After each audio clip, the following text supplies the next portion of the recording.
47,228 మంది పైన కార్న్ తినిపించి పరిశోధన చేశారు. ఈ కార్న్ తినటం వల్ల ప్రేగుల క్యాన్సర్ కూడా 25% రాకుండా నివారిస్తున్నది. ఇతర దేశాల్లో మలంప్రేగ్ క్యాన్సర్ ఎక్కువ, ఇప్పుడు కూడా మన దేశంలో బాగా పెరిగింది ప్రేగుల క్యాన్సర్, కాన్స్టిపేషన్ ఎక్కువ రావటం వల్ల. ఈ ప్రేగుల క్యాన్సర్ను కూడా రాకుండా చేయటానికి కార్న్ ఉపయోగపడుతున్నదని నిరూపించారనమాట. అట్లాగే ఐబిఎస్ ఉన్నవారికి, మలం పేగుల్లో తిత్తులు వచ్చి పిలకల్లాగా వచ్చి మలం అట్లా నిలవ ఉన్న వారికి కూడా కార్న్ చాలా ఉపయోగమని తెలియజేశారనమాట.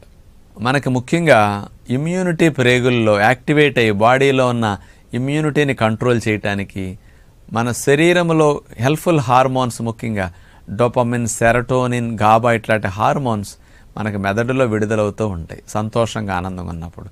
కానీ ప్రేగుల్లో ఉండే హెల్ప్ఫుల్ బ్యాక్టీరియా బాగా హెల్దీగా ఉండి ఎక్కువ సంఖ్యలో